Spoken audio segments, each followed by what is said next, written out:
Mga kabombo, mga ka-Star Nation, nanumpa na ho ditong nakalipas na araw ang mga bagong abogado ng ating bansa. Ginanap po yan dyan sa lalawigan ng Bulacan kung saan ay malaking venue ang pinagdausan dahil nga sa dami ng nakibahagi. May mga pananaw na inilalahad ang ilan ho sa mga bagong panumpa pa lamang na mga abogado ng ating bansa. May nakapanayam ang Star FM Manila. May kanya-kanyang layunin at nais ang mga bagong nanumpang abogado sa 2025 Bar Examination Oath-taking and Roll Signing Ceremony sa Philippine Arena. Nanumpa nga ang 5,572 na mga abogado bilang full-pledged members ng Philippine Bar. Piliin niyong maging mabubuting tao, for only good persons can make good lawyers. Yan ang naging hamon ni Supreme Court Associate Justice Amy C. Lazaro Javier na nagsilbi bilang 2025 Bar Examination Chairperson sa mga bagong abogado.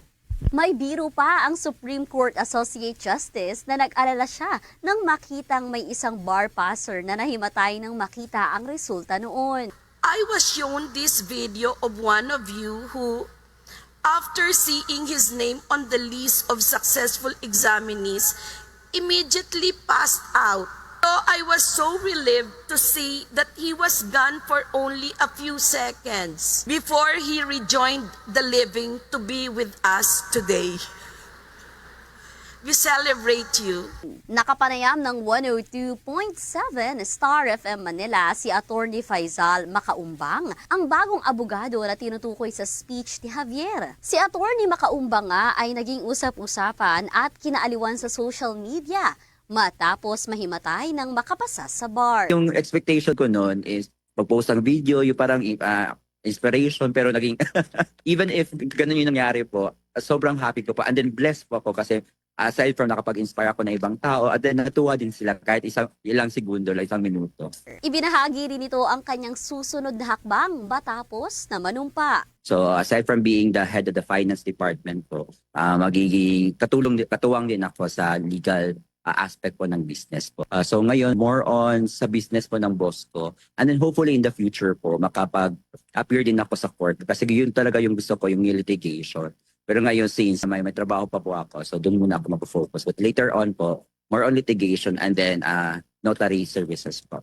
Matatandaan na inilabas ang resulta ng bar exam noong nakaraang buwan, kung saan umabot ang passing rate sa 48.98% o sa 11,425 na kumuha ng pagsusulit ay 5,594 lamang ang pumasa. Ang bar exam nga ang isa sa mga itinuturing na pinakamahirap na pagsusulit sa Pilipinas.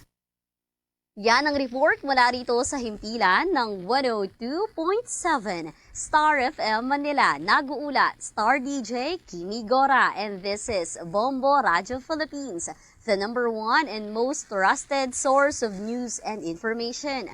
Basta Radyo, Bombo!